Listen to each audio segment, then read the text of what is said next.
नमस्कार दोस्तों, आप सभी का स्वागत है आपके अपने YouTube चैनल पर। अगर वीडियो आपको पसंद आए तो लाइक करें, शेयर करें और चैनल को सब्सक्राइब करना बिल्कुल ना भूलें। आप सुन रहे हैं लाल गुलाब और काला साया। 14 फरवरी, वैलेंटाइंस डे की शाम। दिल्ली की सड़कों पर लाल गुब्बारों, दिल के आकार की लाइटों और कपल्स की हंसी गूंज रही थी। हर कैफे, हर पार्क, हर गली में प्यार का जश्न था।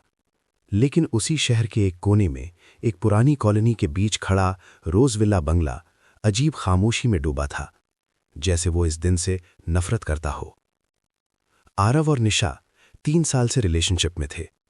इस बार आरव ने सोचा था कि वो कुछ अलग करेगा। उसने निशा को एक सरप्राइज लोकेशन पर बुलाया था। डरो मत, बस मुझ पर भरोसा करो, आरव ने फोन पर कहा। निशा हंसी। अगर ये कोई डरावना मजाक हुआ ना, तो मैं सच में तुमसे ब्रेकअप कर लूंगी। रात के ठीक 8 बजे निशा उस पुराने बंगले के सामने खड़ी थी। गेट अपने आप आधा खुला हुआ था। अंदर लाल मोमबत्तियां जली थीं, लेकिन हवा बिल्कुल नहीं चल रही थी। फिर भी लॉक कांप रही थी। आरव, उसने आवाज लगाई। कोई जवाब नहीं। अंदर कदम रखते ही दरवाजा अपने आप बंद हो गया, जोरदार आवाज के साथ। धड़कन तेज, मोबाइल का नेटवर्क गायब। अचानक दीवार पर प्रोजेक्टर चालू हुआ। स्क्रीन पर आरव दिखाई दिया, लेकिन उसकी आंखें खाली थीं। हैप्पी वैलेंटाइन निशा, आवाज भारी और टूटी हुई थी। ये क्या है आरव, तुम कहां हो? निशा कांपती आवाज में बोली। स्क्रीन पर पीछे अंधेरा था और फिर अचानक उसके पीछे एक परछाई खड़ी दिखी, लंबी, टेढ़ी, जैसे इंसान हो लेकिन इंसान ना हो।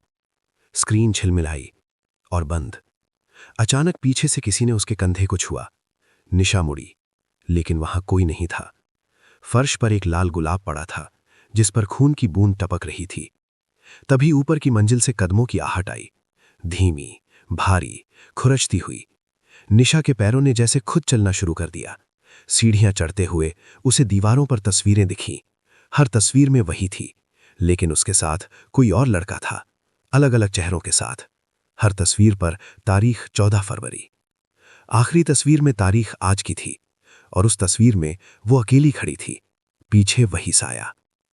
अचानक पीछे से किसी ने फुसफुसाया, तुम्हें भी प्यार चाहिए था ना? निशा ने पलट कर देखा। आरव सामने खड़ा था, लेकिन उसका चेहरा आधा जला हुआ, आंखें काली, होठों पर अजीब मुस्कान। आरव? वो हंसा। मैं आरव नहीं हूं। लाइट्स बुझ गईं। पूरे बंगले में चीख गूंज उठी, और बाहर सड़क पर सब कुछ सामान्य था। कपल्स हंस रहे थे, गाने बज रहे थे, लेकिन रोजविला के अंदर एक और कहानी शुरू हो चुकी थी। निशा की चीख जैसे दीवारों में समा गई थी। पूरा कमरा अंधेरे में डूबा था, लेकिन उसे साफ महसूस हो रहा था कि वो अकेली नहीं है। उसकी सांसें इतनी तेज चल रही थीं कि उसे लग रहा था जैसे कोई और भी उसके साथ सांस ले रहा हो। अचानक कमरे के कोने में रखी एक पुरानी घड़ी अपने आप चलने लगी, टिक टिक टिक, जबकि उसकी सुइयां टूटी हुई थीं। आरव, उसने फिर चिल्लाकर कहा, लेकिन उसकी आवाज जैसे दीवारों से टकराकर वापस उसी के कानों में गूंज गई। तभी मोबाइल की टॉर्च अपने आप ऑन हो गई। स्क्रीन पर एक नोटिफिकेशन उभरा, unknown sender, love never dies. उसने कांपते हाथों से मैसेज खोला। उसमें एक लोकेशन पिन था, उसी बंगले के बेसमेंट का। सीढ़ियां नीचे जाती थीं, लेकिन वे सामान्य सीढ़ियां नहीं थीं। उन पर सूखे खून के धब्बे थे, जैसे किसी ने उन्हें धोने की कोशिश की हो मगर पूरी तरह साफ ना कर पाया हो। निशा धीरे धीरे नीचे उतरी। हर कदम पर उसे लगा जैसे कोई उसके पीछे आ रहा हो। जब उसने पीछे मुड़कर देखा तो कुछ भी नहीं था। बेसमेंट का दरवाजा आधा खुला था। अंदर से हल्की सी लाल रोशनी आ रही थी। कमरे के बीचों बीच एक बड़ा शीशा रखा था, पुराना, किनारों से टूटा हुआ। उसके सामने एक कुर्सी थी, और उस कुर्सी पर बैठा था आरव। लेकिन ये वही आरव नहीं था जिसे वो जानती थी। उसका चेहरा सफेद पड़ा हुआ, आंखों के नीचे काले घेरे और होठों पर खून की पतली रेखा। तुम आ गई? उसने धीमी आवाज में कहा। ये सब क्या है? निशा रो पड़ी। ये मजाक है क्या? आरव धीरे धीरे खड़ा हुआ। उसके खड़े होते ही कमरे की लाल रोशनी तेज हो गई। मजाक नहीं, ये सजा है। किस बात की? अचानक शीशे में उनका प्रतिबिंब बदल गया। उसमें निशा अकेली खड़ी थी और आरव पीछे जमीन पर मरा हुआ पड़ा था। निशा ने घबराकर पीछे देखा, आरव वहीं खड़ा था। ये क्या है? आरव मुस्कुराया। इस घर में जो भी 14 फरवरी को आता है, वो कभी अकेला नहीं जाता। कमरे की दीवारों पर अचानक खरोंच के निशान उभरने लगे, जैसे किसी ने अपने नाखूनों से बाहर निकलने की कोशिश की हो। साल 1999। आरव की आवाज बदल गई, जैसे कोई और बोल रहा हो। यहीं एक लड़की को उसके प्रेमी ने धोखा दिया था। उसने इसी बेसमेंट में अपनी जान दे दी थी। जाते जाते उसने कसम खाई, हर वैलेंटाइन डे पर वो एक जोड़े को यहां लाएगी और उनकी मोहब्बत को खत्म कर देगी। निशा के पैरों के नीचे की जमीन ठंडी हो गई। तुम झूठ बोल रहे हो। तभी शीशे में एक लड़की का चेहरा उभरा, बाल बिखरे हुए, आंखें लाल, होंठ नीले। वो धीरे धीरे शीशे से बाहर निकलने लगी। निशा चीख पड़ी। आरव पीछे हट गया। वो आ गई। कौन? वही जिसे मैंने बुलाया। निशा स्तब्ध रह गई। तुमने? आरव की आंखों से आंसू बहने लगे। मैं तुम्हें खोना नहीं चाहता था। मैंने सोचा अगर हम यहां आएंगे तो हमारा प्यार कभी नहीं टूटेगा। लड़की अब पूरी तरह बाहर आ चुकी थी। उसका शरीर हवा में तैर रहा था। उसने निशा की ओर हाथ बढ़ाया।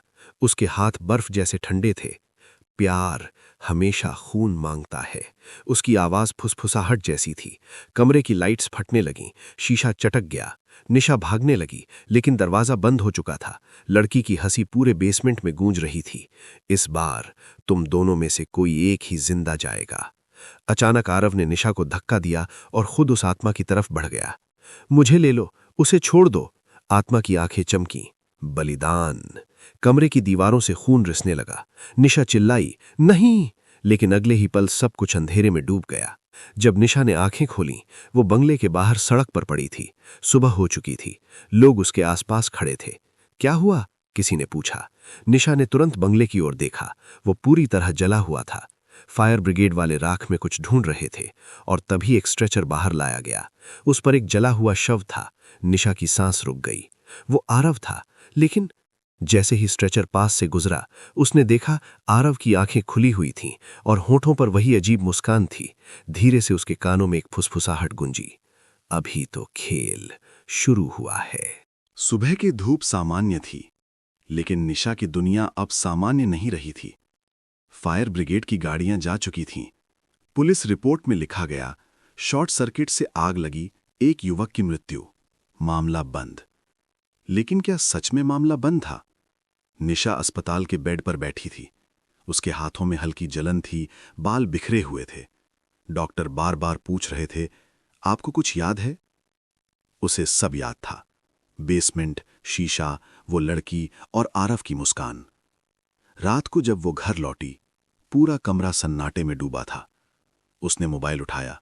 स्क्रीन काली थी, बैटरी 0% दिखा रही थी, जबकि उसने उसे चार्ज पे लगाया ही नहीं था।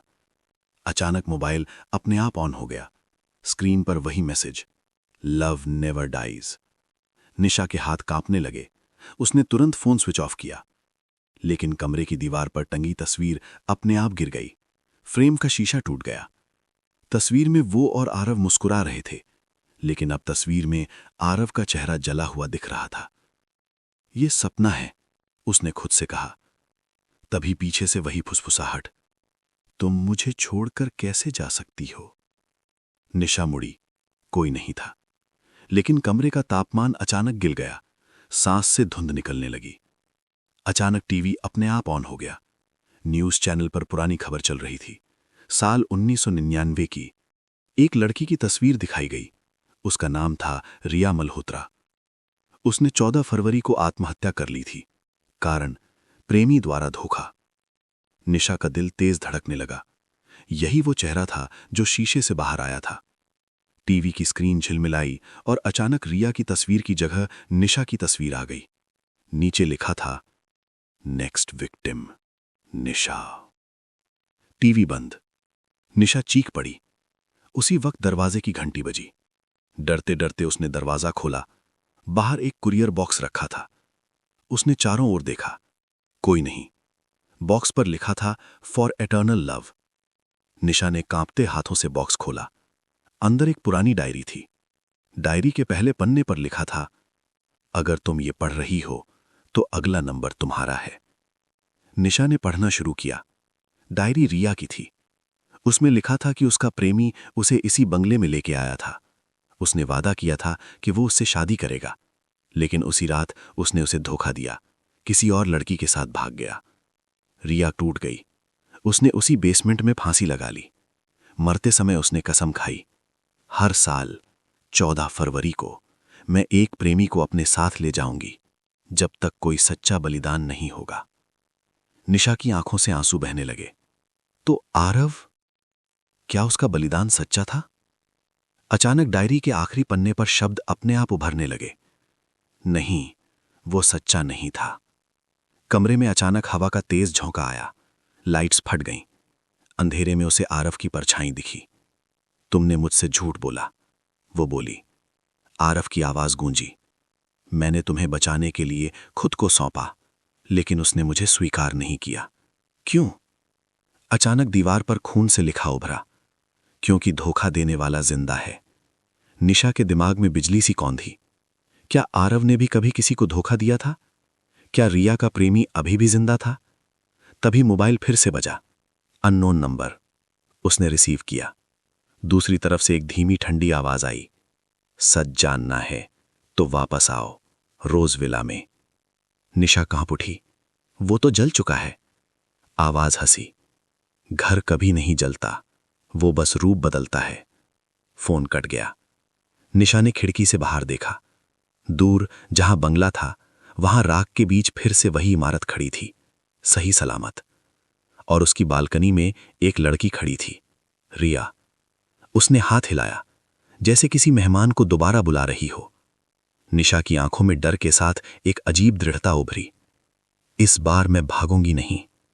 वो जान चुकी थी, अगर इस श्राप को खत्म करना है तो उसे सच का सामना करना होगा। लेकिन उसे ये नहीं पता था कि अगली रात सिर्फ आत्मा ही नहीं, बल्कि एक और भयानक सच उसका इंतजार कर रहा था। क्योंकि शायद रिया का प्रेमी कोई और नहीं, बल्कि आरव ही था। और अगर ये सच था, तो निशा का प्यार शुरू से ही एक झूठ था। रात के ठीक 11:47 पर निशा फिर उसी सड़क पर खड़ी थी। जहां कल सिर्फ राख थी, वहां अब रोज विला बंगला फिर से खड़ा था, जैसे कभी जला ही ना हो। दीवारें नहीं थीं, लेकिन उन पर जले हुए निशान हल्के हल्के दिखाई दे रहे थे। बालकनी की रेलिंग पर काले धब्बे थे, जैसे किसी ने वहां खड़े होकर चीखते चीखते हाथ रगड़े हों। आसमान में चांद आधा था। अजीब सी ठंडी हवा चल रही थी। इस बार मैं डरूंगी नहीं, निशा ने खुद से कहा। गेट अपने आप खुल गया। अंदर वही लाल मोमबत्तियां, वही सन्नाटा, लेकिन इस बार घर जिंदा लग रहा था। दीवारों के अंदर जैसे दिल धड़क रहा हो, धक धक धक। जैसे ही उसने पहला कदम अंदर रखा, दरवाजा अपने आप बंद हो गया। लेकिन इस बार उसने पीछे मुड़कर नहीं देखा, सीधे बेसमेंट की ओर बढ़ी। सीढ़ियां उतरते हुए उसे लगा जैसे कोई उसके साथ साथ चल रहा हो, लेकिन इस बार उसने पीछे नहीं देखा। नीचे पहुंचते ही बेसमेंट का कमरा पहले से भी बड़ा दिखा। बीच में वही टूटा हुआ शीशा था, लेकिन अब वो पूरा था, चमकता हुआ, जैसे नया हो। और शीशे में उसका प्रतिबिंब नहीं था। उसकी जगह रिया खड़ी थी। रिया की आंखें लाल थीं, लेकिन इस बार उनमें गुस्सा नहीं, दर्द था। तुम वापस आ गई? रिया की आवाज गूंजी। मुझे सच जानना है, निशा ने कांपती आवाज में कहा। शीशा लहराया, जैसे पानी हो। रिया बाहर आ गई। सच हमेशा प्यार से बड़ा होता है, उसने कहा। क्या आरव वही है जिसने तुम्हें धोखा दिया? कमरे में अचानक सन्नाटा छा गया। फिर दीवार पर तस्वीरें उभरने लगीं, पुरानी, धुंधली। एक लड़का रिया के साथ हंसता हुआ, चेहरा साफ नहीं दिख रहा था। फिर तस्वीर बदली, वही लड़का, लेकिन इस बार उसके साथ कोई और लड़की थी। तारीख 14 फरवरी 1999। उसने मुझे कहा था कि वो सिर्फ मेरा है। रिया की आवाज टूट गई। लेकिन वो हर साल किसी और को यहां लाता था। निशा का दिल जोर से धड़का। हर साल? हां, उसने इस घर को खेल बना दिया था, प्यार का खेल। मैं आखिरी नहीं थी, मैं बस वो थी जिसने मरने का फैसला किया। तभी अचानक कमरे की लाइट्स बुझ गईं। अंधेरे में एक और परछाई उभरी। वो आरव था, लेकिन इस बार उसका चेहरा जला हुआ नहीं था। वो सामान्य दिख रहा था, बिल्कुल वैसा जैसा वो पहली बार कॉलेज में मिला था। रिया झूठ बोल रही है, उसने कहा। निशा के भीतर कुछ टूट गया। तो सच क्या है? आरव धीरे धीरे आगे बढ़ा। रिया पागल थी, वो मुझसे चिपकी रहती थी, मैं उसे छोड़ना चाहता था। झूठ! रिया चीखी। कमरे की दीवारों से खून रिसने लगा। अचानक शीशे में एक और दृश्य उभरा। आरव, लेकिन उम्र में थोड़ा बड़ा, रिया को बेसमेंट में धक्का देता हुआ। रिया रो रही थी। तुमने कहा था तुम मुझसे शादी करोगे। आरव हंस रहा था। वैलेंटाइन डे बस एक दिन है, इसे इतना सीरियस मत लो। निशा का दिमाग सुन्न हो गया। ये तुम हो? उसने कांपते हुए पूछा। आरव का चेहरा बदलने लगा। उसकी मुस्कान टेढ़ी हो गई। लोग बदलते नहीं, बस नाम बदल लेते हैं, उसने फुसफुसाया। निशा पीछे हट गई। तुम वही हो? रिया की आंखों से खून के आंसू बहने लगे। उसने हर साल किसी नई लड़की को यहां लाया जो उससे सच में प्यार करती थी, उसे तोड़ दिया। कुछ बच गई, कुछ नहीं। निशा को अचानक याद आया आरव का अतीत। उसने कभी अपने पुराने रिश्तों के बारे में साफ नहीं बताया था। हर बार बस इतना कहता, वो पागल थी, वो समझ नहीं पाई। कमरे की दीवारों पर अचानक कई चेहरों की परछाइयां उभर आईं। लड़कियां, चीखती हुई, रोती हुई। ये सब, निशा फुसफुसाई। रिया ने कहा, वो सिर्फ दिल नहीं तोड़ता, वो आत्माएं तोड़ता है। अचानक आरव ने जोर से हंसना शुरू कर दिया। तो क्या हुआ? प्यार एक खेल है और मैं जीतता हूं। उसकी आंखें काली हो गईं। लेकिन इस बार खेल पलट गया। रिया ने हाथ उठाया। पूरे कमरे में तूफान सा उठ गया। शीशा चटकने लगा। निशा के कानों में आवाज गूंजी, बलिदान चाहिए। लेकिन इस बार उसका नहीं, रिया बोली। इस बार तुम्हारा। निशा हक्की बक्की रह गई। मेरा? मैंने क्या किया? रिया की आंखें ठंडी हो गईं। तुमने चेतावनी देखी थी, तुमने उसकी सच्चाई महसूस की थी, फिर भी तुम आई क्योंकि तुम्हें प्यार चाहिए था। तुमने उसकी सच्चाई को नजरअंदाज किया। निशा की आंखों से आंसू बहने लगे। मैंने बस उस पर भरोसा किया। रिया की आंखों में अजीब चमक आई। और भरोसा ही सबसे बड़ा पाप है। अचानक जमीन फटने लगी। निशा गिर पड़ी। आरव हंस रहा था। अब समझी, इस घर से कोई बाहर नहीं जाता। लेकिन तभी कुछ बदला। रिया की परछाई कांपने लगी, जैसे वो खुद कमजोर पड़ रही हो। ये क्या हो रहा है? उसने चिल्लाया। अचानक कमरे के बीच एक तीसरा चेहरा उभरा, एक बूढ़ी औरत का। उसकी आंखें पूरी तरह सफेद थीं। तुम दोनों अभी भी खेल रहे हो? उसकी आवाज गूंजी।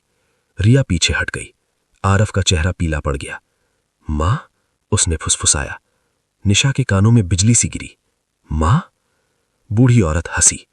ये घर मेरा है, श्राप मेरा है। रिया सिर्फ एक मोहरा थी और तुम, उसने आरव की ओर इशारा किया, तुम मेरे खून से हो। निशा की सांस रुक गई। तो असली श्राप खून का है, बूढ़ी औरत बोली। कमरे की दीवारों पर आग लग गई। हर पीढ़ी में एक ऐसा बेटा जन्म लेता है जो दिलों से खेलता है, और हर वैलेंटाइन डे उसे एक आत्मा की जरूरत होती है। निशा समझ गई, ये सब खेल नहीं था, ये एक वंशानुगत अभिशाप था, और इस बार बलिदान अधूरा था। रिया चीखी, मैंने उसे चुना था।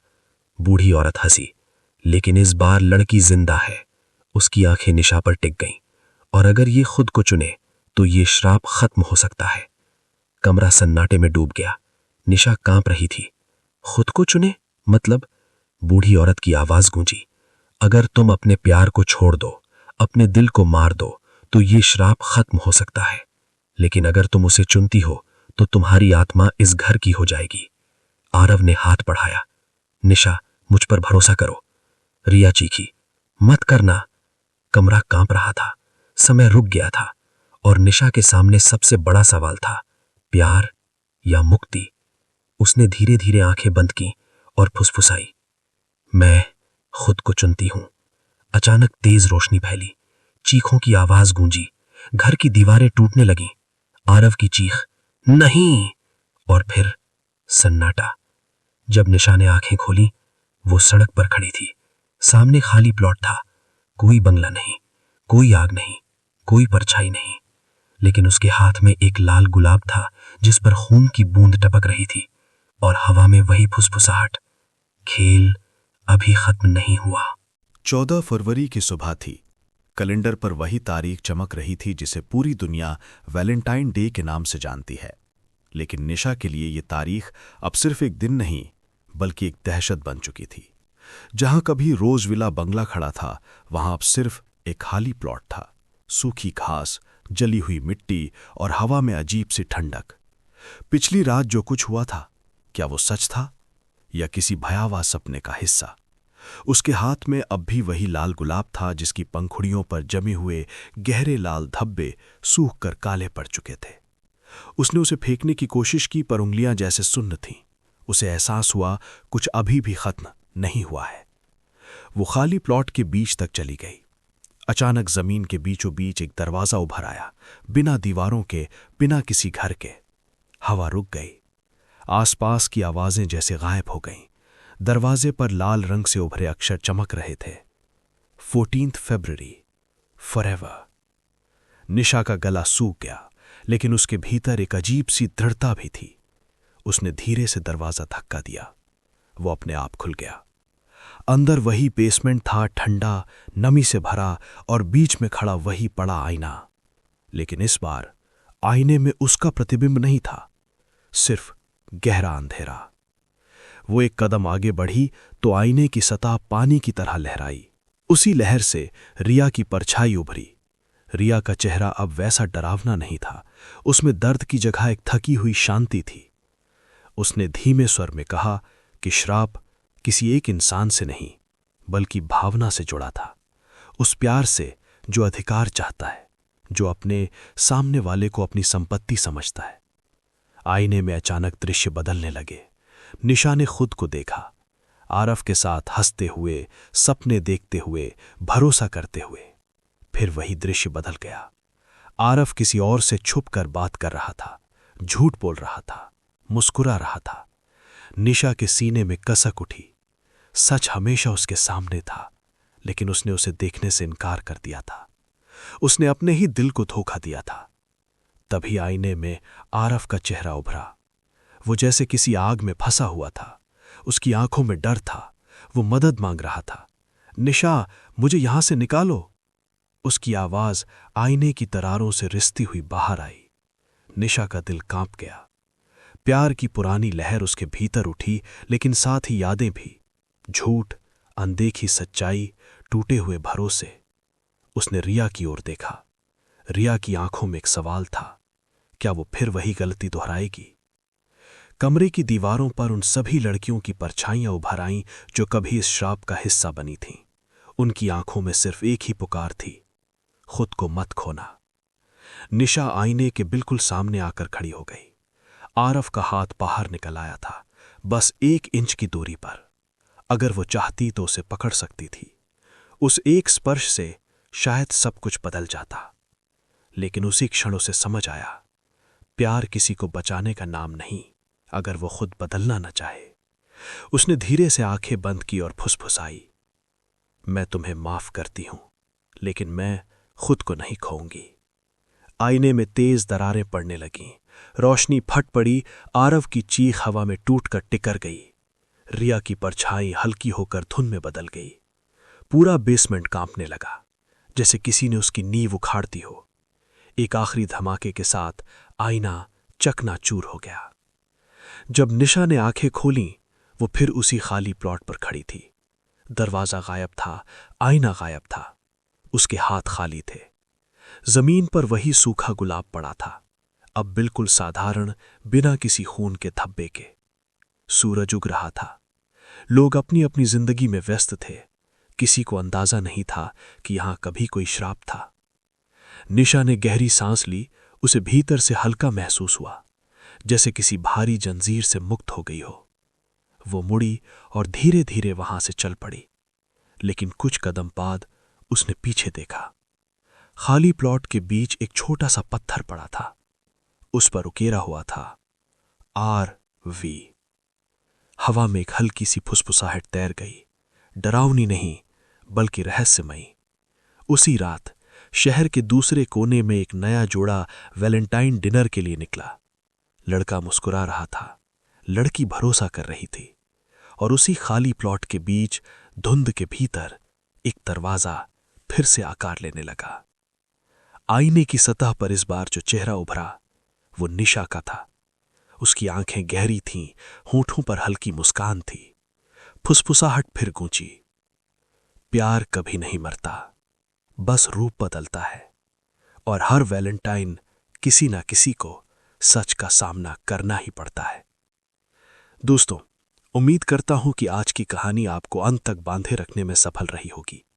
अगर डर की ये दास्तान आपको पसंद आई हो तो लाइक ज़रूर करें और इसे अपने दोस्तों के साथ साझा करें। ऐसी ही रहस्यमयी और दिल दहला देने वाली कहानियों के लिए चैनल को सब्सक्राइब करना ना भूलें। फिर मिलेंगे अगली कहानी के साथ, लेकिन तब तक के लिए सावधान रहिए।